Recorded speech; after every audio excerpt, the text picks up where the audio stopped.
Salut tout le monde, et c'est Evelyne et bienvenue à un nouvel épisode de Souvenirs en héritage. J'espère que vous allez bien. Aujourd'hui, je suis très contente de vous présenter notre invité, Monsieur Marcel, et son histoire de vie. Je vous dirais qu'aujourd'hui, ce qu'on va découvrir beaucoup, ce qui va être mis de l'avant, parce que c'est ce qui ressort quand on rencontre cette personne-là, c'est des valeurs très inspirantes qui sont la rigueur de monsieur, le sens du devoir, le sens du travail bien fait et la détermination. C'est des qualités qui, lorsqu'on rencontre monsieur, nous inspirent automatiquement. Monsieur Marcel, c'est un homme qui vient d'un milieu très modeste, comme il me l'a déjà exprimé, et qui a su se créer un idéal grâce à cette passion-là qui l'animait, puis à ces valeurs-là qui étaient très importantes pour lui. On parle de son enfance, on parle de l'adolescence, de ses études, justement de ses études, et on parle aussi de son expérience en Angleterre quand il est parti dans le cadre de ses études. Donc, on va parler de ça, de sa vie d'adulte, sa vie professionnelle, puis comme je vous dis, à quel point ces valeurs-là ont marqué cet homme-là et ont fait en sorte qu'il a toujours été droit devant, qu'il a toujours été déterminé à avoir le meilleur pour lui. Puis, et pour ceux et celles qui l'aiment profondément. Donc, un très bel épisode où on rencontre un homme charmant, rempli de belles qualités humaines. Puis, je suis très contente de vous le présenter aujourd'hui. Donc, je vous souhaite une très belle écoute, mais avant toute chose, bien évidemment, je veux qu'on salue la gang de Synoptique qui nous permet, en fait, d'enregistrer ce magnifique balado, donc, et d'avoir ce beau décor. Donc, merci beaucoup. Et bien évidemment, je mets en lumière la compagnie Meilleur, avec laquelle on a toujours la question meilleure dans le cadre de nos balados. Donc, comme je vous disais, je vous souhaite une belle écoute, puis au plaisir. Bye bye! Bonjour. J'espère que vous allez bien. Oui. Super. Bien, écoutez, première des choses, je vous remercie tellement d'être avec nous aujourd'hui. Je suis très, très, très contente. Pas trop stressée? Non. Juste assez. Donc, écoutez, on va commencer tranquillement. J'aimerais ça que vous puissiez nous dire le contexte dans lequel vous êtes né, l'environnement d'où vous venez. On vous écoute. Ben, moi, je suis né dans le milieu de la Deuxième Guerre mondiale, en 1943, sur le bord d'un lac. J'étais un premier de famille. Oui. Puis, donc, ça s'est bien déroulé, mais mon père était entrepreneur, il a même été pilote de navire, d'un traversier. Puis après ça, il a travaillé sur la Drave un peu pour mon futur beau-père. On ne savait pas ça, mais je l'ai su un peu plus tard. Oui, les surprises de la vie, comme on dit. Hein? Ouais. Puis après ça, ben, il a été contremaître sur des moulins à scie. Puis il a été jobber aussi pour des fours à charbon dans lesquels j'ai travaillé. Puis ça a été comme ça. Mais les autres, mes frères et sœurs, sont arrivés selon la volonté de l'Église dans ce temps-là, à toutes les années. Oui, c'est un autre contexte, disons-le. Oui. Puis, donc c'est ça, là, pas mal la source. On n'était pas des familles riches, c'est sûr et certain. On vivait au jour le jour. Des fins de mois, plus tard, on commençait à être difficile aussi parce que la famille était nombreuse. Oui. On était 10 enfants, nous autres. Fait que, en tout cas, dans l'histoire, je vais continuer tantôt. Qu'est-ce qui a pu survenir dans les décisions à prendre, puis les difficultés à rencontrer. Fait que c'était ça, le début, là. Ben, c'est quand même un gros début. Moi, j'ai vraiment le goût qu'on parle du fait que vous étiez l'aîné d'une famille de 10 enfants. Veux pas. De un, ça va être du monde à la messe, comme on dit. Ouais. Mais aussi, ça l'amène des grosses responsabilités à un jeune âge. Mais je me permets aussi d'aller avec le fait que vous avez commencé à travailler très tôt aussi. Oui, à l'âge de 7 ans. Est-ce que vous pourriez m'en parler un petit peu? Parce que je trouve ça absolument fascinant. Ben, j'accompagnais mon père assez souvent au travail. Et puis, mon père, c'était quelqu'un qui considérait le travail comme la plus importante façon d'agir. Ouais. Puis, il m'a demandé d'aller placer le bois dans la cour à bois là, qui sortait du moulin à scie. Puis assez souvent, on utilisait les chevaux pour faire ça, mais aussi les camions. Puis, bien sûr qu'à l'âge de 7 ans, mon père il m'a demandé, il va avancer le camion, va reculer le camion, ou va-t'en dans le cours avec. J'avais 7 ans. Fait que conduisais le camion debout, en avant du siège. Je ne pouvais pas faire autrement, je n'étais pas assez grand. On s'adapte avec les moyens du bord, comme on dit. Hein? C'est ça. Fait que tout ça pour amener à une histoire que à 9 ans, je plumais des dormants de chemin de fer verts dans lesquels il fallait enlever l'écorce sur les deux faces, là, à dos de hache. Puis je les pilais sur. Ça faisait une pile dans le cour à bois encore. Ça pesait 185 livres chaque, ça. Mais j'avais 9 ans, moi. Fait que les gens, ils passaient et ils disaient Vas-tu être capable? C'est une bonne question. Est-ce que vous étiez capable? Ben oui, je l'étais. Fait que je lui disais de ne pas s'inquiéter. Puis, chemin faisant comme ça, à l'âge de 12-13 ans, on avait, dans ce temps-là, on décorait le village, on faisait une haie d'honneur. On était allé jusqu'au reposoir pour la fête Dieu, là. Ouais. Bon. Moi, j'empruntais le camion de la compagnie, que la compagnie prêtait qu'à moi seul. Il ne prêtait pas à d'autres. Oui, vous aviez fait vos preuves à un assez jeune âge quand même. Là. Non, donc j'avais à peu près 11-12 ans à ce temps-là, mais il y avait beaucoup de jeunes qui venaient avec moi pour aller couper des petits arbres, puis il fallait faire attention, il fallait être prudent, puis les autres, ils avaient remarqué ça. Fait que j'avais pas de misère à avoir le camion. Ça, déjà, à un aussi jeune âge, on le voyait à quel point vous étiez une personne digne de confiance. Justement, à 9 ans, à 11 ans, c'est incroyable. Puis je trouve ça intéressant d'en parler aujourd'hui parce que, tu veux pas, au Québec aujourd'hui, tu sais, avec la pénurie de main-d'œuvre, puis même avant ça, je pense que ça a toujours été correct ou bien accepté que, tu sais, les jeunes commencent à travailler, tu sais, que ça soit, au chocolat favori, que ça soit au Canadian Tire, etc. Mais ça reste que c'est pas du tout la même réalité qu'à l'époque dans laquelle vous étiez. Vous m'aviez dit aussi que vous avez été dans le charbon aussi. Surtout quand tu es piloté par ton père. C'est demandant. Oui. J'avais aussi, à l'âge de 9 ans, quand je faisais ça, les dormants de chemin de fer, j'avais aussi un petit commerce que je m'étais bâti. J'avais négocié avec l'épicier du coin pour avoir les choses au prix coûtant. Puis moi, je faisais du classage dans le sous-sol, les caisses de bière, les bouteilles, tout ça, pour avoir cet avantage-là. Puis après ça, moi, je revendais ça sur le moulin assis lors des arrêts repos. Là. Ça me faisait un petit commerce en même temps. Là. C'est ça, c'est intéressant, c'est que vous avez aussi un petit côté entrepreneur dès le plus jeune âge, là, c'est vraiment intéressant. Mais tu sais, je me pose la question, tu sais, je me mets à votre place comme enfant de 9-11 ans. Vous n'étiez pas fatigué? Est-ce que des fois, vous trouviez ça difficile, là, de... On n'avait presque pas le droit d'arrêter. Parce que je me souviens quand j'étais aux études, puis ça, c'était plus tard, mais à cet âge-là aussi, là, ça marchait comme ça. Aussitôt que je sortais d'école, je m'en allais pas à la maison. Je m'en allais au travail. C'est ça. Vous, la valeur du travail, ça vous a été inculqué très rapidement, là. Comme on dit, pas le temps de niaiser, vous, on travaillait, là. On perd pas de temps, il y a de l'ouvrage à faire. Okay. Je voulais vous demander, est-ce que vous pourriez nous parler de vos parents, s'il vous plaît? Mes parents, ma mère, c'est une femme, elle était institutrice d'école. Provient d'une famille de 18. Puis j'ai l'impression que ma descendance amérindienne vient de cette famille-là. Parce que c'est des cloutiers. Puis on se souvient que c'était des proches des Micmacs. OK. Fait que moi, j'ai ma carte d'Indien. Hein, OK. Fait que, ouais, c'est ça.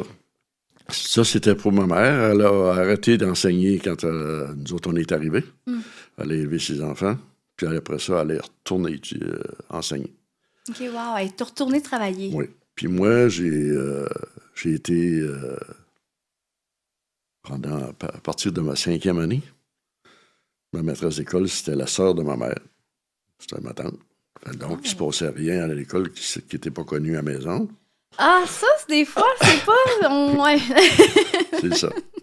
Puis mon père, lui, a vécu... il est orphelin à l'âge de 5 ans. Il était d'une famille de 6 garçons. Puis ils ont tous été éparpillés à l'âge de 5 ans. Mon père avait 5 ans, les autres étaient un petit peu plus vieux. C'était le plus jeune. Parce que ses parents étaient des alcooliques. Puis ils ne pouvaient pas prendre soin de leur famille. Fait que là, en étant séparés comme ça dans chacune une ferme, ben là, ils ont été à l'ouvrage de bonheur, eux autres aussi. Puis mon père, lui, il a rencontré le plus vieux de ses frères, il avait 57 ans. Puis la première fois qu'on a été le voir, il était en Ontario, j'étais avec, c'est moi qui conduisais, comme d'habitude. Fait que là, Depuis toujours, on conduit. Ouais. Fait que la première fois, il n'a pas été accepté. Lui, le grand frère, il considérait mon père comme les autres de ses frères, qui ont été un petit peu bohèmes, pour pas dire voleurs, puis ce genre d'acabit-là. Ah, ouais, OK. Ça fait que il a fallu se reprendre une deuxième fois pour qu'il le reçoive, puis qu'il reconnaisse que mon père n'était pas comme les autres. Ben, c'est sûr que j'imagine, à l'époque aussi, c'est une autre époque, puis c'est pas comme aujourd'hui où on pouvait se retrouver sur Facebook, puis... Ben, il faut dire aussi qu'il a été travaillé aux États-Unis, lui, une dizaine d'années, dans sa jeunesse. Oui. Fait que ça l'a écarté de la famille pas mal. En effet, puis on remet en contexte aussi pour ceux et celles qui nous écoutent actuellement. Il faut comprendre que dans une partie de l'histoire du Québec, il y a beaucoup de Canadiens français qui sont allés aux États-Unis dans le désir de vouloir améliorer leurs conditions de vie, de travailler, d'avoir un meilleur salaire. Donc, il y a ça aussi. C'est ça. Il allait travailler dans les usines dans ce temps-là, parce que c'était la pratique courante dans ces années-là, avant la guerre mondiale. Là. Tout à fait, oui. Ça, c'est une autre réalité, tout à fait. Ouais. Puis, j'avais envie de parler avec vous du fait que vous étiez justement l'aîné d'une famille de 10, d'une fratrie de 10 enfants. Surtout, à l'époque, qu'est-ce que ça représentait, ça? C'était quoi la charge que ça a été pour vous d'être l'aîné de 10 enfants? Ben, il fallait s'occuper des autres, ça, c'est sûr. Puis, non, les travaux qu'il y avait dans ce temps-là, on chauffait au bois, puis il fallait rentrer le bois, puis le corder, puis il fallait voir aux tâches de la famille, puis aider autant que possible, s'occuper des jeunes. Mm-hmm. Puis, dans l'histoire, un petit peu plus tard, là, quand je sortais du technique, moi j'étais allé au technique, on va en reparler peut-être tantôt. Oui, avec plaisir. Mais je sortais du technique, là, maintenant j'arrivais à 10h le soir, de Rimouski, aller où on demeurait, à Saint-Just-du-Lac. Puis bon, les premières paroles de mon père, c'était « On commence à 7h demain matin ». C'est ça, là, il n'y avait pas le temps de prendre un petit drink, puis de relaxer, puis d'aller à la plage après. Non, c'est t'arrives, puis tu vas travailler demain, puis t'es mieux d'être en forme. Lui, il n'avait pas le temps de ça. Ben, un homme de rigueur, votre père. Oui. De ce que je chante, un homme... Il était sévère. Oui, il était sévère. Ouais. Est-ce que c'est difficile, des fois, ou vous étiez habitué à ça? On ne pouvait pas se sauver. Vu de même, en effet. Puis, parce que ça, tu sais, l'aîné de 10 enfants, tu sais, je vous invite, on pourrait en parler un petit peu, mais, tu sais, vous, votre désir, c'était d'aller étudier, mais c'était pas le plan que votre père imaginait à la base. Non, il pensait pas à ça, lui. Ça, c'est plutôt les pensées de ma mère. OK, non, allez-y, parlez-en, on en parle. Non, ben, c'est que j'étais arrivé après mon primaire, là, à l'école. Là, alors, on travaillait, puis il fallait que je prenne une décision, que je m'inscrive à quelque part si je voulais continuer. Mm-hmm. Fait qu'on avait parlé un petit peu à mon père, il n'était pas question de ça. Lui, il était bien content que je travaille avec, puis il voulait que je continue. Oui. Vous voulez de l'aide à la maison. Mais moi, j'avais un cousin qui s'était inscrit au Polytechnique, c'est-à-dire à l'Institut de technologie de Rimouski. Mm-hmm. Puis ça m'avait... Comment je dirais bien ça? Ça m'avait donné des envies. OK. Fait que là, ben, j'ai commencé à m'en parler. Puis là, il y avait le curé qui était de cet avis-là, il y avait le maire de la paroisse qui était de cet avis-là, il y avait le patron de mon père qui était de cet avis-là, la maîtresse d'école, bien sûr, c'était la sœur de ma mère. Bon, les autres, on savait de quoi qu'ils pensaient. Ouais. Puis celui qui s'était inscrit, mon cousin, là, c'était son garçon à elle, la maîtresse d'école. Donc là, on est parlé à mon père. Puis, ça a jasé longtemps, puis ça a fallu que je revienne sur le sujet assez souvent. Pour finir par avoir un accord, la façon que j'ai obtenu son accord, c'était que c'était pas de l'argent que je voulais. C'était simplement la permission d'y aller. Le principe. Que je m'organiserais. Fait que, il dit, dans ces conditions-là, si je te donne la permission, à la sortie, tu vas prendre 3 de tes frères à ta charge. C'était ça le deal. Comment vous viviez avec ça? Ah, j'avais la permission, c'était correct. OK, c'est ça. Le fait d'avoir les 3 à la charge, rendu là, tant qu'on avait le hockey du paternel. Je n'étais pas rendu là. C'est ça. Mais je trouve ça beau de voir qu'il y a autant de personnes qui croyaient en vous. Parce que je dis pas en tant que tel, je dis pas que votre père croyait pas en vous, là. Mais, tu sais, c'est le contexte aussi, à l'école, là, ma sœur avait sauté par-dessus la 5e année. Là, en 6e année, on est tombés ensemble, dans la même classe. Oui. Fait que, comment ça se produisait dans les classifications, à les fins de mois, là, il y avait ma sœur, parce qu'elle avait tout le temps les livres. Moi, je travaillais. Ouais. Il y avait moi. Puis il y avait un autre de nos confrères. Là, ces 3-là, là, ça, c'était sacré. Ça, c'était toujours en tête. OK. Les autres après. Ça, il y avait comme quand même un rang dans la famille. Avec tout le monde qui venait vérifier, comme l'inspecteur d'école qui venait, il était conscient de ça. La maîtresse d'école était consciente de ça aussi. Et puis, il fallait que je continue. Ouais.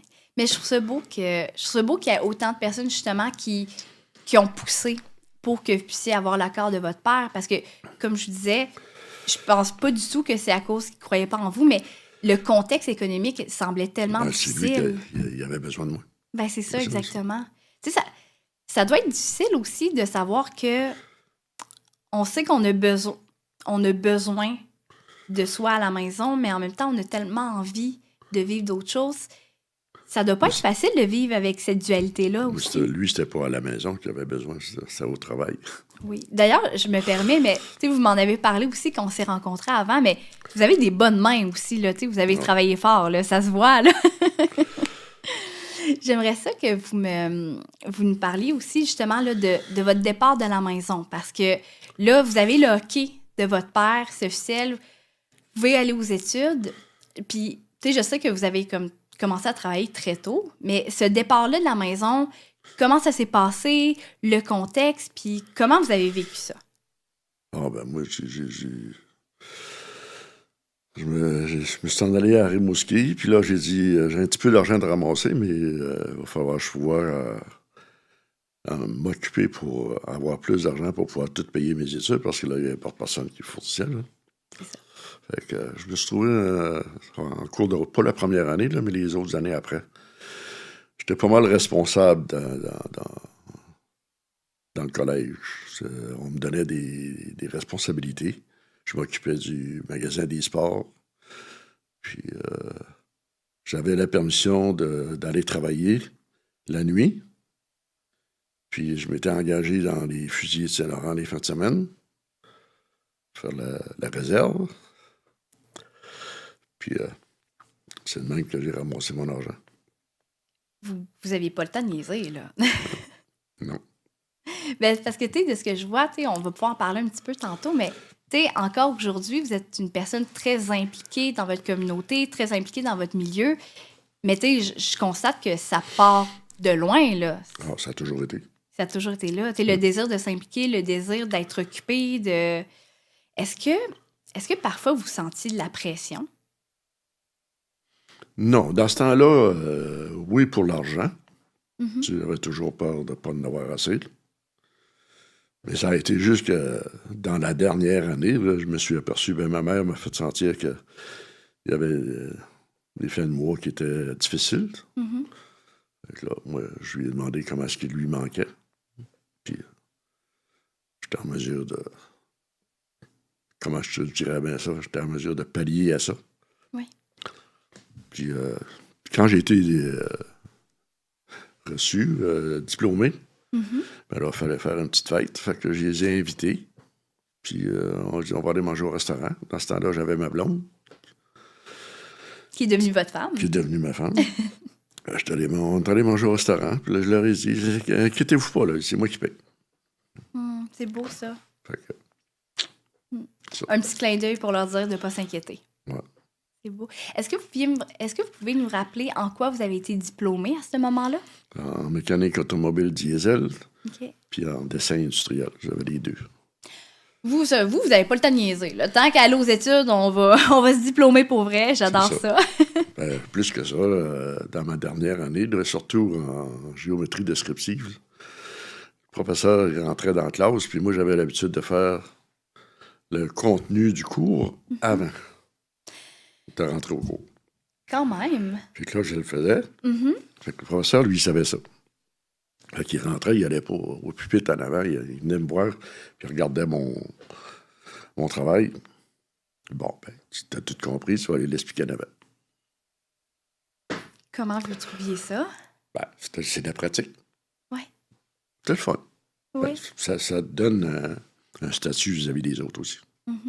Fait que là, les autres, quand ils arrivaient aux examens, là, soit en mathématiques, soit en n'importe quelle matière, là, les autres, s'il y avait des difficultés un peu, ben là, ils me demandaient pour leur faire une session de formation. Je me pratiquais. J'ai l'impression, en vous côtoyant un peu, j'ai l'impression que vous, ce qu'on peut considérer comme de la pression négative ou c'est quelque chose qui vous challenge, ça a l'air de vous motiver. Oui. Est-ce que je me trompe? Oh oui. Oui? Oh oui. C'est la même chose dans le sport. Oui, parce que vous êtes un sportif à la base aussi, Ouais, vous. dans ce temps-là, on jouait dans nos loisirs, on jouait au billard pas mal.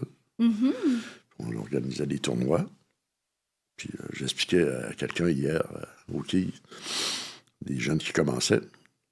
J'ai dit, toi, tu as de la pratique. Ouais, mais ça fait 10 ans que j'ai pas joué, puis tout ça. Ben là, j'ai dit, la pratique, ça se perd pas tout. Regarde, moi, quand j'étais jeune, je gagnais mes tournois de billard. Puis aujourd'hui, j'organise des tournois de billard encore, puis j'ai gagné encore. C'est tout à votre honneur, d'ailleurs, vraiment. C'est ça. Donc, c'est le billard, vous êtes un bon joueur, quand même. Ben, je dirais pas que je suis un bon joueur, mais je m'applique. Ah, c'est ça, OK. Vous êtes un bon gagnant, mais est-ce que vous êtes un bon perdant aussi? Oh oui. Ah, OK. Non, oui, de temps en temps, c'est pour pas créer la monotonie. Oui. Je fais exprès des fois pour se laisser gagner. Je me permets, j'ai envie qu'on aille au niveau de votre entrée dans le monde du travail. Là, je dis, entrer dans le monde du travail, on s'entend, vous travaillez depuis que vous avez 7 ans. Fait que, Ouais. ça, c'est vous Ben, êtes déjà dedans, mais en tant que diplômé. J'aimerais ça que vous nous en parliez. Comment ça s'est passé? Premièrement, quand je suis sorti du technique, je suis allé à Montréal avec mon beau-frère, le frère de ma femme. Puis nous autres, on se cherchait un emploi. Moi, c'était comme mécanicien. Puis lui, il cherchait un emploi, tout simplement. Fait que ça n'avait pas l'air à fonctionner. On ne recevait pas réellement. Puis on s'y prenait peut-être mal. Je sais pas. Mais tout à coup, j'ai reçu un téléphone de ma mère. L'Hydro-Québec me cherchait. Fait que là, j'ai dit, ouais. J'ai dit, je vais prendre un numéro de téléphone. Je les ai appelés. Ils ont dit, on voudrait te voir lundi matin à Bécomo. Pourquoi? Ben, ils dit, on a été au technique, là, puis on a choisi 5 mécaniciens. Les 5 meilleurs, disons. Ah, ils vont être avec des jumps. OK, je vais y aller. On est allé, puis on est engagé à Manic 5, puis on a commencé à travailler là. Comme mécanicien. D'ailleurs, je voudrais qu'on salue les gens de la Côte-Nord de Bécomo, d'ailleurs. Donc là, on se remet dans le contexte. Là. On est en quelle année, à peu près? J'avais 19 ans. Oui. On est en 59. On est en 59. Vous avez 19 ans. Là, à ce moment-là, vous êtes à Montréal. Puis là, du jour au lendemain, prenez la route pour vous rendre à Bécomo. Quand même, là, c'est faut le faire, hein? Puis on s'en va travailler à Manic 5. Puis on s'en va à Manic 5. Comment ça s'est passé, votre expérience là-bas? Au début, les premiers 6 mois, c'était surtout, pas 6 mois, mais les premiers 2, 3 mois, c'était pour de l'entretien général. C'est de la grosse machinerie, là. C'est des camions, puis 35 tonnes, puis des péloadeurs, puis des gradeurs, puis en tout cas, la grosse machinerie comme de fait, je conduisais partout, là. Oui. Puis on réparait ça.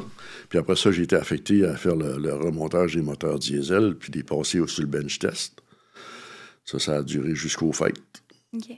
Puis aux fêtes, là, on m'a proposé une autre occupation, c'était de faire l'entretien sur le plan même, à l'extérieur du garage, pour éviter le moins de visites au garage possible.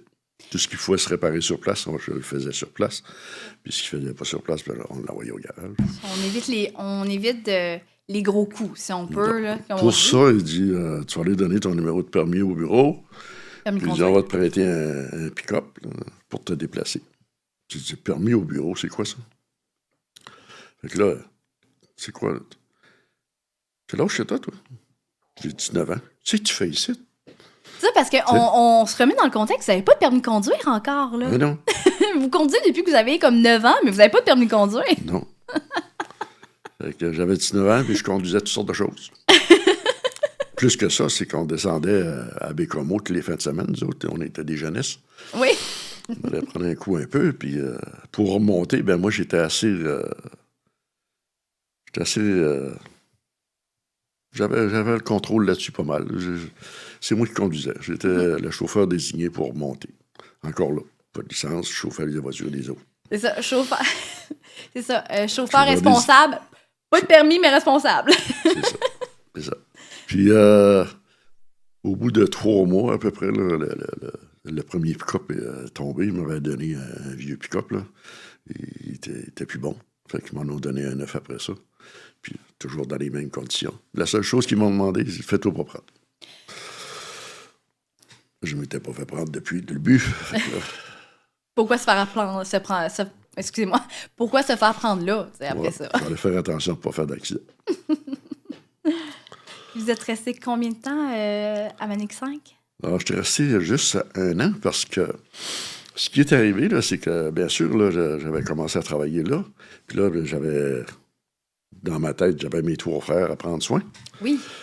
Fait que quand je suis revenu aux fêtes, ça allait très bien, mon affaire, parce que je m'étais commandé un char neuf. On prévoyait se marier à l'été. Puis j'avais toujours mes 3 frères, mais là, je les ai demandé aux fêtes. Bon, comment ça va? Vous ne m'avez pas demandé beaucoup d'argent à date. Je dis, comment ça marche? Le plus vieux, lui, il voulait être professeur. Il a été à l'école normale pendant 6 mois. Puis finalement, il s'est trouvé un travail comme professeur. Il était satisfait, puis c'était beau. Les autres étaient sur le marché du travail, les autres aussi, mais sans avoir plus de qualifications. Mm-hmm. Bon, là, je dis, vous n'avez plus besoin de moi? Non. Parfait. Champ libre. Ouais. Fait que là, j'en ai jasé avec ma blonde dans le temps. J'ai dit, tout le monde nous marie, là, mais nous autres, on n'est pas tout à fait prêts, je pense. J'ai dit, tu dirais de ça qu'on retarderait ça de 2 ans. Puis quand serait mon char. Puis mes 3 frères, ils n'ont pas besoin de moi. Faut que je retournerai aux études. Puis t'en penses. Puis qu'est-ce qu'elle en a pensé? Elle a juré juste par moi. Fait qu'on a pris cette décision-là. Fait que, rendu à l'été, j'ai appliqué dans un concours qui organisait d'un chantier maritime à Lévis. Mm-hmm. Puis ce patron-là, lui, avait fait... je sais pas trop, je me souviens plus du nombre. Je pense que c'est 20 concours comme ça. Puis il choisissait le premier à chaque concours. Il a choisi 20 dessinateurs comme ça. Puis là, on a commencé à travailler comme dessinateur, puis comme responsable de projet. Puis à un moment donné, ce patron-là, il en a choisi 5 pour aller faire le cours d'architecte naval en Angleterre. Wow. Oui, wow. Puis là, j'étais un des 5. Mais c'était pas fini. Puis là, j'ai dit, moi, ça fait 2 ans que je retarde ma blonde là, pour se marier. Là. Les autres n'avaient pas le droit de se marier. Okay. Pour aller là. Parce que c'était payé par la compagnie, puis ils ne voulaient pas qu'ils perdent leur temps, puis ils voulaient vous dire pourquoi on n'avait pas le droit de se marier, là. Tantôt. C'est que, je dis, moi, là, j'ai dit, ça fait 2 ans, j'ai dit qu'à matin, ça fait 5 ans qu'on sort ensemble, j'aimerais ça avoir la permission de me marier avant de partir. Puis je l'ai eu. J'étais le seul. Fait que là, on est parti. Mais là, ce cours-là, c'était un cours payé par la compagnie, mais c'était très intense. Oui. On sautait par-dessus la première année, on la faisait pas. La deuxième année était de jour, la troisième de soir, puis la quatrième de jour, la cinquième de soir. Puis par là-dessus, on travaillait 3 jours et demi par semaine. C'était intense. Fait que, quand je suis arrivé là, moi, mon anglais n'était pas très, très formidable. J'ai réussi à me débrouiller pour me rendre à Newcastle upon Tyne, puis les cours commençaient dans une semaine à peu près. Le premier mois, je faisais juste écouter, je ne prenais pas de notes. Le deuxième mois, j'ai commencé à prendre des notes, puis après ça, les petits anglais copiaient sur moi. Puis vous étiez à Liverpool, c'est bien ça? Je suis arrivé à Liverpool, les cours, c'était à l'université de Newcastle upon Tyne. OK. Puis on travaillait dans un chantier maritime qui était le Swanhampton. Oui.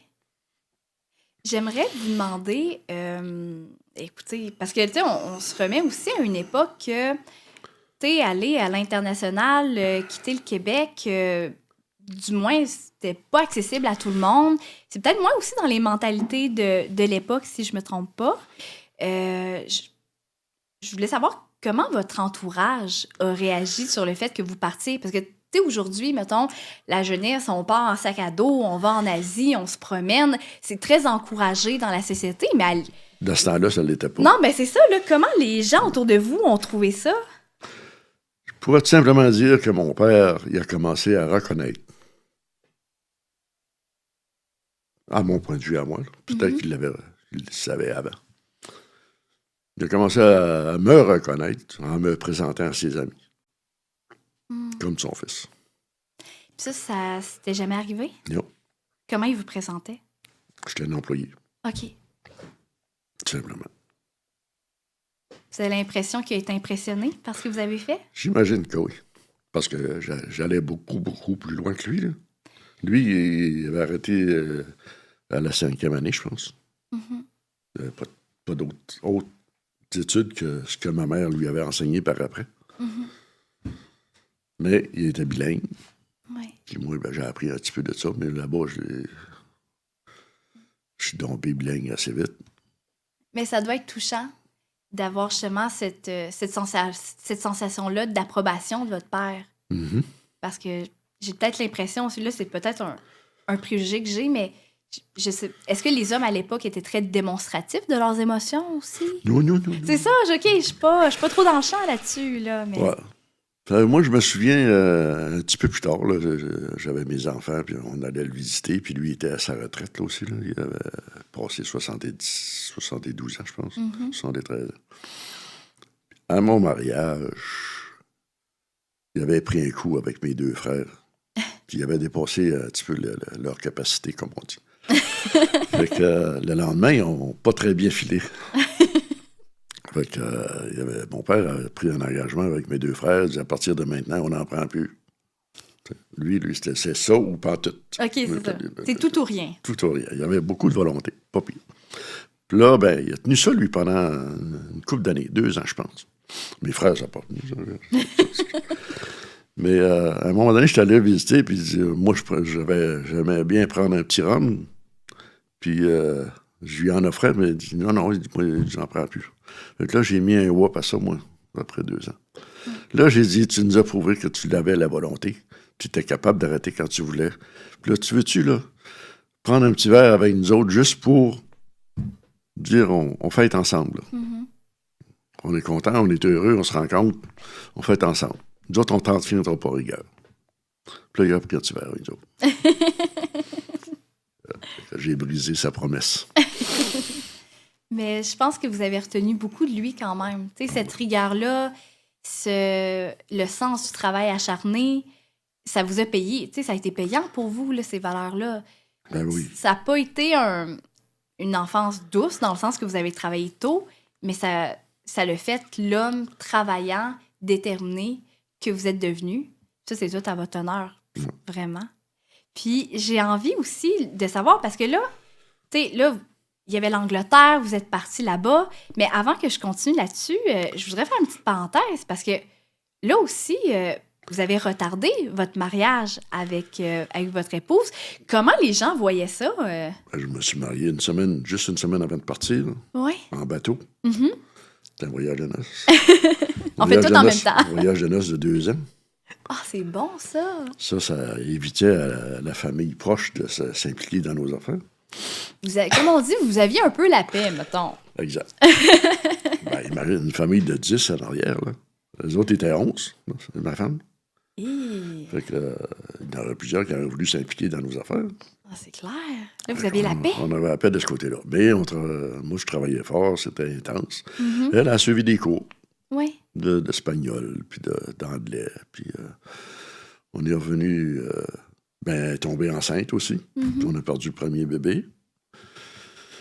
Fait que, ça a été difficile, ça. quand on est revenu avec mon diplôme, là, elle était enceinte encore. Mais là, au moins, on prévoyait qu'il naîtrait au Québec. Oui. C'était une fille. Le premier enfant qu'on avait perdu, c'était une fille aussi. Elle était non vivable. Mais on avait peur un peu. C'est-tu nos gènes qui ont fait ça ou ben non, c'est juste un accident de la nature? Ben, ça reste que ça peut être traumatisant là, comme expérience. C'est inquiétant. Ben oui, tout à fait. Mais quand elle est venue au monde, là, on comptait les doigts et les orteils. Je suis contente de savoir qu'elle avait tous ses doigts et tous ses orteils. Aujourd'hui, c'est une sommité dans son domaine. Oh, on la salue, d'ailleurs. Ouais. J'aimerais vous demander, c'est quoi votre plus beau souvenir de votre moment en Angleterre? C'est la rapidité avec laquelle on se faisait des amis. Mm-hmm. On commençait à sortir quasiment les premières fins de semaine en groupe, dans des pubs. Ça, c'est l'habitude là-bas. Oui, tout à fait. On allait dans les pubs les fins de semaine. On prenait un verre, sans abuser de rien, là, parce qu'on ne voulait pas dilapider notre argent pour rien. Oui, puis on s'entend que c'est un... Tu sais, vous étiez... c'est un programme très exigeant aussi, là. Oui. On n'avait pas trop de temps à dépenser, là. On se gardait le samedi soir. Fait que c'est En fait, c'est les amitiés que vous avez créées là-bas. C'est vos plus beaux souvenirs. Oui. Les 5 qu'on a été là-bas, on n'y a pas été ensemble. Mm-hmm. Les autres, là, qui étaient plus vieux que moi, les autres, ils ont commencé avant moi. Mm-hmm. Ils sont revenus, je pense qu'ils n'étaient pas encore partis, moi. C'est vrai, on était 5. Non, il y a 2 en même temps. Les autres, ils revenaient, puis moi, j'y allais. Mais ils ne sont pas tous revenus avec un diplôme, là. Moi, j'avais le mien. Je m'en foutais des autres. Ouais. Mais il y en a 2 autres, les autres qui l'ont eu aussi. Mais ils ont décidé de continuer en Angleterre, d'aller plus loin, de faire une maîtrise. OK. Mais ça ne lui a pas trop... non, ça lui a servi. Mm-hmm. Mais en tout cas, c'est leur histoire à eux. Oui, en effet. S'ils veulent venir au balado un jour, ils viendront nous la raconter. Ouais, mais c'est pas aussi plaisant que la mienne. Je veux savoir, qu'est-ce qui a motivé votre retour au Québec versus eux qui ont décidé de rester là-bas en Angleterre? C'est parce que moi, j'avais hâte de travailler et gagner ma vie. Là. Ma femme est enceinte, là. J'avais des responsabilités. Voilà. Oui, la réalité est revenue quand même rapidement. Oui. Quand je suis revenu, je suis resté chez un ami pendant une couple de semaines. Mm-hmm. Avant de me trouver un loyer. On se trouvait un loyer dans un sous-sol. J'ai commencé petit de même. Puis on a eu notre premier enfant là. Après ça, on a dit on faudrait bien s'acheter une maison. On s'est acheté une maison, on a eu notre deuxième enfant. Puis après ça, on a pris on a pris un autre loyer à Sorel. On a eu notre troisième enfant là. Puis là, j'ai dit 3 enfants, là, on va s'acheter une maison. Oh. On s'est acheté une maison. Ça commence à faire du monde, 3 enfants. Oui, c'est des chances. Un appartement, quand même. C'est des chances. Surtout qu'il y avait un gars au travers. Ça fait que là, il faut le séparer des filles, lui. Oui, non, c'est comme pas la même dynamique, là, gars-filles, ça, on comprend. J'avais envie, parce que, tu sais, là, vous parlez tranquillement de la famille, tu sais, que vous avez fondée, dis-je. Mais juste savoir, quand vous étiez en Angleterre, tu sais, vous avez mentionné que ça a été agréable d'avoir votre petite bulle de mariage, tu sais, d'un peu d'avoir la paix, de pouvoir vivre ça avec votre femme. Ouais. Mais est-ce que parfois, c'était difficile d'être loin d'eux? Parce qu'on... Tu sais, on se remet dans le contexte que, tu sais, il n'y a pas de FaceTime, il n'y a pas de tablette. Ouais, c'est ça. Comment on maintient le contact à l'époque? On n'a pas de contact. OK, bon, il n'a juste pas. OK. Simplement. Tout ou rien, il n'a pas. Ce qui m'est arrivé là-bas aussi, là, c'est dans l'été, on prévoyait faire un voyage sur le continent. Mhm. Puis c'était cédulé qu'à 11 h le soir, on prenait le train, puis on s'en allait à Londres pour embarquer avec les autres. C'est un voyage organisé. Mhm. Puis dans l'après-midi, j'ai dit, je vais prendre l'après-midi de congé, je vais aller au cinéma à la place, pour relaxer un peu. Ouais. Puis j'ai commencé à avoir mal au ventre. J'ai pas pu écouter le deuxième film, je me suis emmené à la maison. Je marchais presque à 4 pattes. Fait que là, j'ai dit à ma femme, j'ai dit, on va aller voir le médecin parce que là j'ai dit, je peux pas partir en voyage demain. Fait que j'étais allé voir le médecin en haut de la rue. C'était pas loin. J'étais allé à pied. J'étais arrivé chez le médecin, puis après qu'il a eu fini de m'examiner un peu, là, j'ai demandé, j'ai dit, peux-tu m'arranger ça? On prend le train à 11 h le soir. Il dit, va t'en organiser un voyage. Il avait appelé l'ambulance. Ah, ça, c'est pas... ouais, c'est moins de l'amour, comme Ça, on dit, hein? C'est moins le fun. Ouais. Fait que, on s'en allait à l'hôpital, puis l'examen, on était après minuit, je pense. Fait que, à 2 h du matin, il décide de m'opérer. Fait que j'ai dit, c'est donc bien urgent, ça, là. Fait que le lendemain matin, ils sont venus me voir. On dit, si on avait envie d'attendre au matin, mais on n'aurait pas eu besoin de t'opérer si on avait attendu au matin. C'était urgent. Oh, OK, dans ce sens-là, là. Ouais. Fait que, ça a bien passé, ça. Mais 3 jours après, j'étais revenu à la maison. Là, j'ai dit à ma femme, j'ai dit, là, il y a des choses qui m'inquiètent. Ils ont coupé proche pas mal. J'ai dit, on essaye-tu si ça marche encore? Finalement, ben, ça marchait. Ça a tout bien été. On est content pour ça, vraiment. Ça. Donc là, je reviens, là, vous êtes de retour au Québec. Puis là, qu'est-ce qui se passe de votre côté? Là, vous avez vos enfants, vous regardez pour une maison. Professionnellement, comment ça se passe? Parce que là, vous êtes diplômé, là. Il y avait 3 chantiers qui voulaient m'avoir. Il y avait Baker Armstrong à Montréal, qui, eux, c'était un contrat. Il y avait Davy Shipbuilding ici à Lévis, qui, eux, c'était un contrat aussi. OK. Puis il y avait Marine Industrie à Sorel, qui, eux, c'était pas un contrat, mais c'était un emploi à plein temps. OK. Mais ça payait moins cher. J'ai choisi le contrat à plein temps. OK. C'est pour ça que je me suis installé à Sorel. J'étais là 21 ans de temps. Et quand même, hein? Quand même. Puis ça a bien été. Mais là, malgré que un petit bout de temps, là, il y avait rumeur de grève. Moi, j'étais syndiqué. Fait que j'avais dit à la compagnie, je savais que je ne resterais pas syndiqué très longtemps. Je les avais dit à la compagnie, j'ai dit, dépêchez-vous. J'ai dit, moi, là, j'ai dit, je suis pas un gars qui restait à rien faire en grève. J'ai dit, si vous voulez me garder, là, j'ai dit, vous me passez d'un cadre tout de suite avec ça tombe en grève. Exactement. Ils n'ont pas eu le temps. C'est ça, vous êtes là pour travailler. Oui, c'est ça. Ils n'ont pas eu le temps. Non. Fait que c'est tombé en grève. Dans ces conditions-là, moi, j'ai été à la sidérurgie, à Contrecœur. C'était... aujourd'hui, c'est ArcelorMittal, mais dans ce temps-là, c'était Sidbeck Dosco. Pour avoir un emploi, puis j'ai eu un emploi tout de suite. J'ai travaillé là 9 ans et demi de temps. À céduler les employés d'entretien. J'avais 26 métiers différents dans 9 plans différents. Puis eux, les employés d'entretien, c'est 24 heures par jour, 7 jours par semaine. Puis il fallait céduler ça en respectant la convention collective. Oh, fait que ça reste que c'est quand même différent de ce à quoi vous avez étudié à la base, là. Contrairement, là, c'était en dehors de mes cordes, comme on dit. Ouais. Comment vous avez trouvé ça de sortir des sentiers battus, si je peux dire ça de même, de ce que vous connaissiez? J'ai développé mon système avec des tableaux magnétiques. Ouais. Puis pendant les 9 ans et demi, il n'y a pas eu jamais un grief. Donc, je contrôlais mon affaire. C'est que vous étiez en contrôle. Yes. Mais ça, ma question, c'était comment vous avez trouvé ça de sortir de ce que vous connaissiez? T'sais, de faire quelque chose de différent quand même.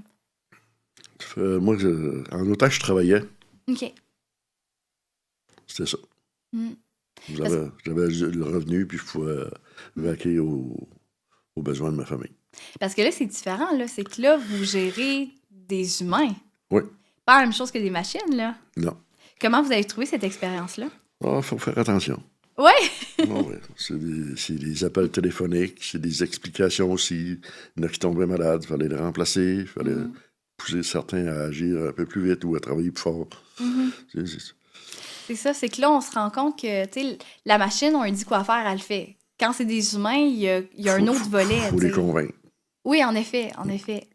Mais j'ai l'impression que vous aviez aussi une belle personnalité pour ça, tu sais.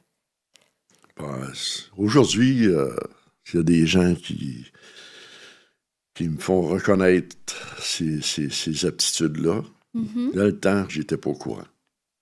Ouais. Ah, c'est intéressant, ça.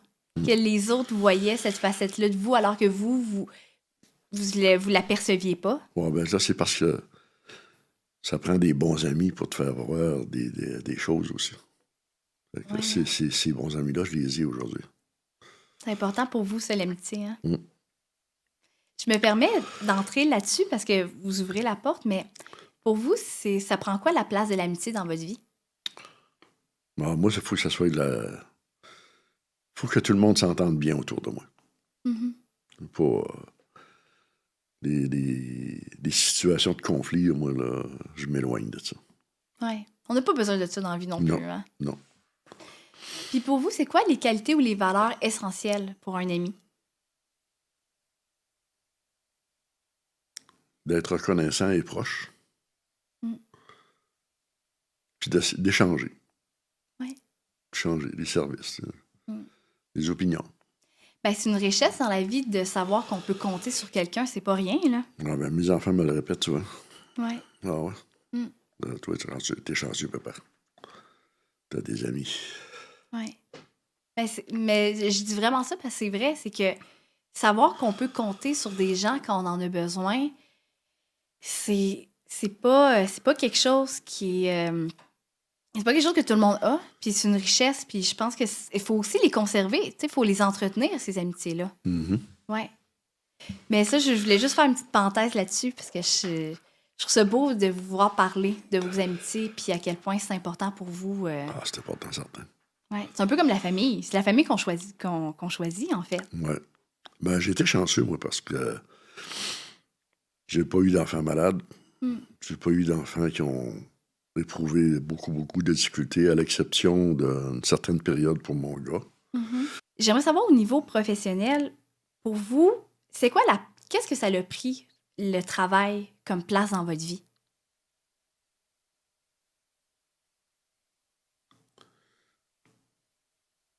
Ben, c'est un gros une peine. C'est la satisfaction de travailler dans ce qu'on. Mm. Dans quoi on excelle. Ouais. Moi, je suis fier de mes enfants et de mes petits-enfants, justement, parce qu'ils suivent ils suivent l'exemple. Ouais. Ils réussissent bien aussi. Ouais. Fait que. Non, moi, après le Sidbeck de School, là, c'était un autre de mes chums, c'est lui, il était chef estimateur à Marine Industrie, Mhm. Sorel. Puis lui, il a décidé de laisser ça pour s'en aller agent immobilier. Mhm. Fait qu'il m'en a parlé. Mhm. Puis moi, j'étais à sidérurgie encore avec mes hommes d'entretien. Là. Oui. Fait que là, il dit, on a fait le même cours. Là. Fait que, il dit, ça t'intéresserait-tu de prendre ma place? Ah ben, je comprends donc. Il dit, je vais te préparer le terrain. Mhm. Parfait. Fait que là, vous vous réorientez, là. Le lendemain matin, je rentrais là, moi, comme chef estimateur. Hein? J'ai été là 50 ans. Puis il fallait que je développe le système informatique pour faire l'estimation. Vous avez touché à plein de choses. C'est impressionnant quand même. Ouais. Vraiment. C'est vraiment impressionnant, tu sais, à quel point vous êtes polyvalent puis que vous vous adaptez. Puis Là. dans le temps, j'étais là à Marine Industrie. Ben moi, les semaines de vacances, des fois, j'étais assez occupé aussi. Je sortais avec les élus municipaux. Mhm. Puis on faisait des voyages de pêche. On allait à la pêche dans le Nord, Oui. en avion. On passait 4 jours à l'étranger. Puis une fois, je suis revenu d'un voyage de pêche comme ça, Mhm. pour me présenter le mardi matin à mon bureau, à Marine Industrie. Oui. Puis je ne le savais pas, mais les autres, ils avaient acheté Davy Shipbuilding dans la fin de semaine. Des quoi, pardon? Ils avaient acheté le chantier Davy Shipbuilding, ici Ok. à Lévis. OK, oui. Marine Industrie déménageait. OK. Et moi, je ne savais pas. Fait que je me suis présenté à mon bureau. Puis là, je vois mon patron qui était assis sur ma chaise. Bon, je dis, je viens de prendre ma job. Il dit, non, non. Ben, c'est quoi qui se fait là? C'est quoi qui se passe? Ben, il dit, on a besoin de toi à Lévis. C'est quoi qui se passe à Lévis? Ben, il dit, on a acheté à Lévis, puis on s'en va là. Ah, quand est-ce? Demain matin. C'est aussi vite que ça. Ben, c'est ça, vous, on dirait que ça... Ça l'arrête pas. Ça l'arrête pas. C'est toujours ça. Puis, Ça. je voulais savoir, tu sais, en ce qui peut-être conclut un peu la partie plus professionnelle de mes questions, je veux savoir, ça a été quoi pour vous votre plus gros défi, puis professionnellement parlant, puis, tu sais, oui, au niveau du travail, mais est-ce que c'était la conciliation travail-famille? Est-ce que c'était, ça a été des mandats ou des travaux en particulier? Vous, ça a été quoi? C'est plus les mandats, parce que quand je suis arrivé ici à Lévis, on m'avait donné le travail d'être gérant de projet. Mhm. Là, je gérais des projets spécifiques. C'est surtout des niveaux de réparation, parce qu'on travaillait sur les frégates dans ce temps-là. Ouais. Puis, j'ai fait ça pendant peut-être 6 mois. Puis là, à un moment donné, ils ont eu besoin dans un autre département pour préparer des factures au gouvernement. Ouais. Ça faisait 3 mois qu'ils essayaient de se faire payer par le gouvernement. 3 mois ou 6 mois, je me souviens pas, là. Puis ils n'avaient jamais réussi à recevoir un paiement. OK, quand Fait que là, ça allait pas bien. Non. Fait que là, mon nouveau boss, lui, il dit, moi, j'en connais un. C'est-à-dire, c'était mon boss actuel. Il m'a dit, j'en connais un qui serait capable de faire ce job-là. Il dit, on va le mettre là. Correct. Fait qu'ils m'ont nommé, puis j'étais là. Je les ai demandé 3 mois pour m'organiser. Ouais. Puis encore là, avec l'informatique. Oui. Puis au bout du 3 mois, je suis allé voir mon patron. J'ai dit, celle qui s'occupait de ça avant, elle travaillait pour moi. Puis elle me donnait toutes sortes de conseils, puis de mauvais conseils, on va dire. Fait que j'ai dit à mon patron, j'ai dit, trouvez-lui d'autres choses, moi, je n'ai pas besoin. Fait qu'ils ont trouvé d'autres choses. Puis là, moi, j'ai continué à travailler, puis une semaine après, je suis arrivé avec une facture près de 15 millions. Puis là, j'ai dit à mon boss, j'ai dit, tu vas m'accompagner, on va aller rencontrer le gouvernement. Puis on va leur présenter la facture avec nos critères ou nos exigences. OK. Fait qu'on est allé rencontrer le gouvernement. Quand même une facture de 15 millions. Ouais, c'est ça, là, faut comme... c'est que là, sérieux, quand même.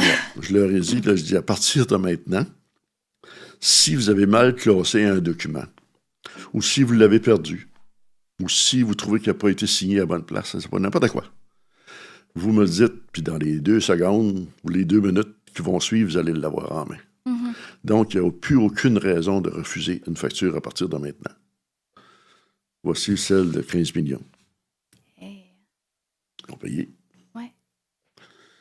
Puis après ça, j'avais présenté une facture à toutes les 2 semaines à peu près, qui frisait les millions encore. Là, Ouais. là. Puis jamais une facture a été refusée. Ce qui me fascine avec vous... Fait que- oui, mais je me permets, mais ce qui me fascine avec vous, M. Marcel, c'est que je vous sens vraiment comme une personne confiante. Je suis rigoureux. Oui, c'est ça, vous êtes... C'est tout à votre honneur, vraiment. C'est rigoureux dans le travail, rigoureux dans la façon de le préparer. Les choses sont à leur place, c'est à l'ordre, tout le temps. Tout le temps. Ben, c'est tout à votre honneur, vraiment. Puis le président de la compagnie, il m'avait invité aux fêtes à son bureau. Suite à ce succès du 15 millions. Là. Oui. Il dit, tu nous as sauvé 15 millions cette année, toi? Je lui ai dit, ça se paye, ça. Mais ils n'ont pas payé. Donc, finalement, ben moi, vous avez essayé. C'est tout, ça se fait quand même. Je voulais vous demander, parce que là, on a parlé un petit peu, on a fait une petite parenthèse sur votre famille tantôt, mais je voulais qu'on en revienne un peu là-dessus. Je voulais savoir pour vous, M. Marcel, être papa, ça veut dire quoi? Je vous pose des grandes questions aujourd'hui. Ouais, Hein? ouais, ouais. Comment aborder ça? C'est une responsabilité, Oui. mais c'est aussi du plaisir quand ça réussit. Oui. Moi, mes enfants sont intelligents. Puis ils ont tout fait leur chemin. Ils ont réussi. Accepté. Mon gars, lui, il n'a pas choisi un métier qui le favorisait beaucoup. C'est pas trop payé. Donc, mais il est chanceux. Il avait son père pour l'aider. Il l'est toujours, d'ailleurs. Mm. Fait que, mais les autres, au fait, juste vous compter. Au fait, je suis allé voir ma fille, puis la plus vieille était là aussi, puis j'ai transporté mon garçon avec moi, avec ses enfants, puis on était toute la famille là. 6 petits-enfants, puis 3 enfants, leur mari, et leur conjoint. Puis il y avait même la sœur de ma femme qui était là. Fait que, juste avant le repas de Noël, là, au soir, je suis allé voir les petits-enfants qui étaient tous à la même place, à la même table. Puis là, je les ai félicités pour le cheminement qu'ils avaient fait. Mhm. Puis de voir à continuer, que ça faisait plaisir au grand-père. Pour ça, je suis traversé dans l'autre salle, puis j'ai fait la même chose avec les enfants puis les conjoints. Ça, c'était l'apport du grand-père. Je trouve ça beau que vous ayez eu l'opportunité puis que vous ayez pris le temps de leur transmettre ces émotions-là que vous aviez envers eux. Mm. C'est précieux, ça. Vraiment. C'est des beaux souvenirs de Mais famille. il y a hein. des choses que je me souviens, des petits-enfants, Mhm. ils appelaient leur grand-mère grand-maman Doudou. Parce Oh, qu'elle est douce. grand-maman Doudou, Ouais. c'est donc bien beau. Puis moi, ils m'en ont trouvé un aussi. Ils m'appelaient grand-papa Dodu. Ah bon, c'est sûr que, bon, Doudou, ok, ouais. C'est quand même très cute, il faut se le Ben oui, dire. Là. bien sûr. D'ailleurs, je me permets, parlant de grand-maman Doudou, j'aimerais ça que vous me parliez de votre épouse, parce que je sais à quel point ça a été une personne très spéciale dans votre vie. Puis, tu sais, je me permets, tu sais, je sais qu'elle a été malade, puis que vous avez vécu des moments quand même très, très difficiles à travers sa maladie, mais j'aimerais ça que vous me parliez de votre plus beau souvenir avec elle, puis aussi de votre rencontre. Ouf, Ouais, la rencontre. On était des jeunesses encore, là. J'avais à peu près... j'avais 14 ans. Mhm. On sortait d'un bar. Moi, je sortais avec des gens plus vieux que moi, des jeunesses plus vieilles que moi. Ah, c'est ça. Puis on allait dans les bars, dans ce temps-là. Puis c'était 21 ans pour être admis dans un bar. OK, ouais, à l'époque, c'est 21. OK. J'en avais 14. OK. Fait que, on était habitués d'aller dans ces bars-là. Puis, à un moment donné, la loi est arrivée que ils ont baissé ça à 18 ans. Fait que là, la serveuse qui nous servait d'habitude, a dit, bon, à partir d'aujourd'hui, vous allez être correct. Alors, j'ai dit non. Et moi, j'avais la même corpulence que les autres, là. C'est Mais ça. j'ai dit, Avec vos bonnes mains. j'ai dit, moi, j'en ai juste 14. Puis c'est suite à ça, on a continué à sortir de même. On allait au théâtre souvent. Puis ce soir-là, on se demandait quoi faire. On était 4 jeunesses ensemble. On est allé à Saint-Benoît de Packington, là, un endroit où je suis allé seulement qu'une fois, c'est cette fois-là. Puis il y avait une fille qui était assise sur le bord soit d'un comptoir ou d'un réfrigérateur, je me souviens pas. Puis là, lui, il est arrivé le premier en avant d'elle, puis il a demandé pour danser. Fait que, elle a refusé. Oui. Fait que moi, je suis arrivé tout de suite Elle a en arrière. refusé. Ouais, moi, je suis arrivé tout de suite en arrière. OK. Puis j'ai demandé pour danser, puis là, elle a accepté. Mais aujourd'hui, je peux dire, je sais pourquoi qu'elle a accepté. C'est parce qu'elle m'avait déjà spoté à l'âge de 12 ans. Je marchais au catchis. OK. Puis ça faisait longtemps qu'elle avait une idée sur moi. On attendait l'occasion. Fait que ça a parti là. Ah, c'est bien beau. Mm. C'est bien beau. J'aime ça. Puis, votre plus beau souvenir d'elle? Elle était douce. Grand-maman Doudou. Ben oui, ça portait son nom. Puis jamais qu'on a senti quoi que ce soit là, qui nous divisait, qui nous séparait. Quand elle est tombée malade en 2010, elle est opérée 2 fois. Elle a fait des bonnes séances d'hôpitaux. Moi, j'allais toujours la voir, j'allais toujours la supporter, ainsi de suite. Puis toutes les décisions qu'on avait à prendre, on les prenait ensemble. Mais la principale occasion, là, ça a été, elle avait fait 2 mois et demi là, aux soins palliatifs là, l'an dernier. Là, parce que les médecins lui disaient qu'elle n'avait pas 1 à 2 semaines. Mhm. Mais elle a resté 2 mois et demi aux soins palliatifs. Fait que là, ils ont dit, on ne peut pas garder quelqu'un aussi longtemps que ça aux soins palliatifs. Fait que, on va vous donner le choix d'aller soit en CHSLD ou soit au littoral. Littoral, c'est une place pour mourir. Ouais. Elle les a pas laissés finir. Elle les a dit, moi, je m'en retourne à la maison avec mon mari. Clic. Puis elle est restée 11 mois avec moi. Ça vous a marqué, ça. Ouais. Mais en tout cas, je pense que... Puis elle était très reconnaissante. Là.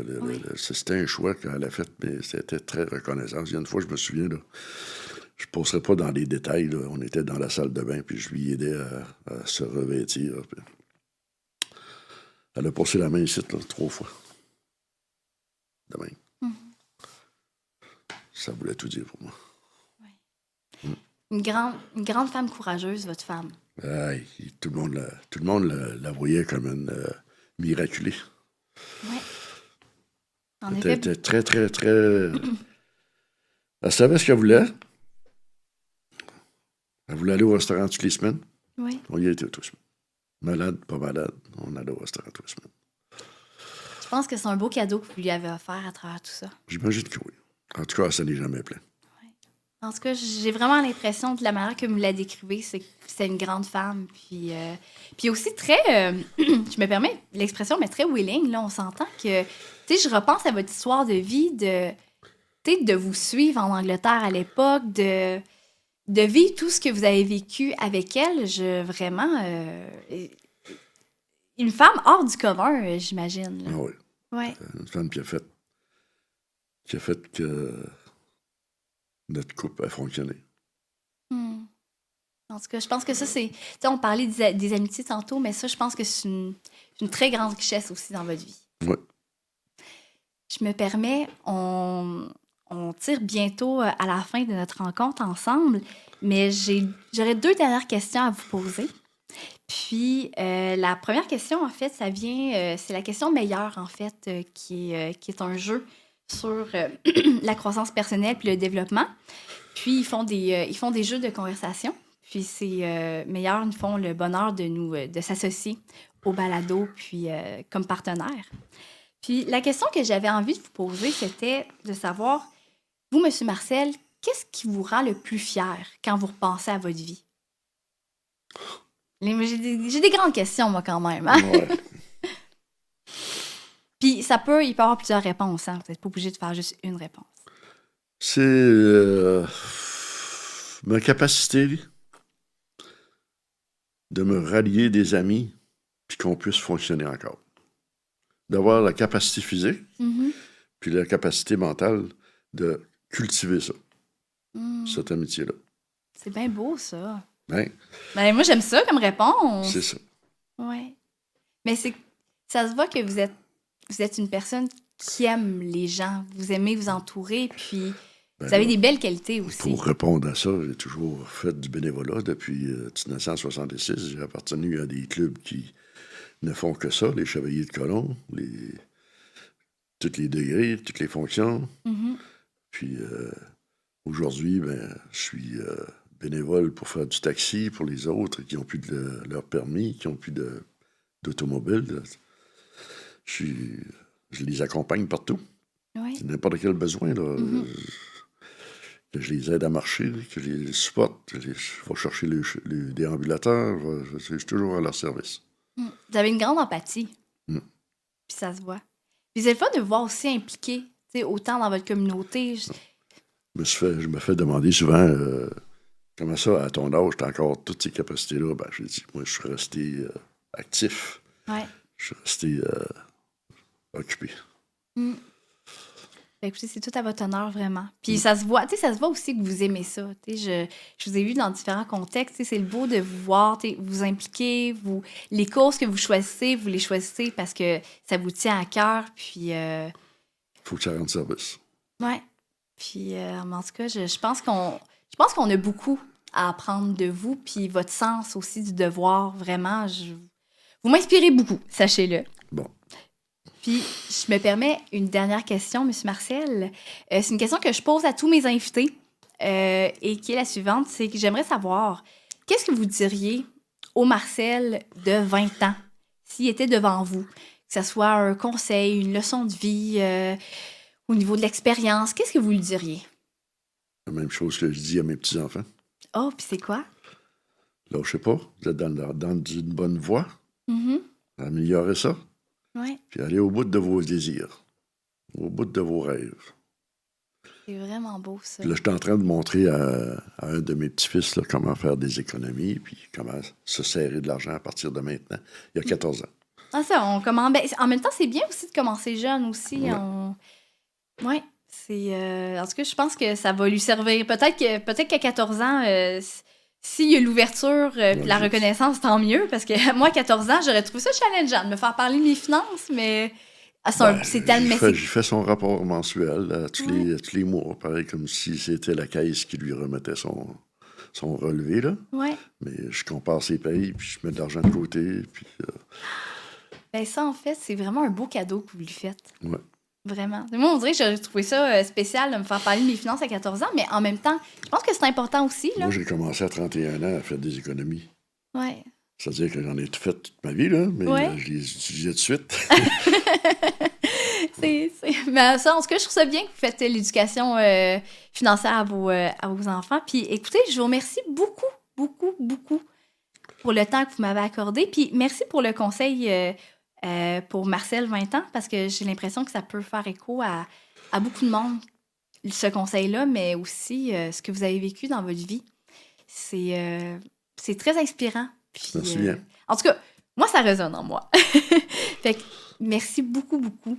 Puis, je me permets aussi, pour ceux et celles qui nous écoutent actuellement, ben merci d'avoir été à l'écoute de notre balado.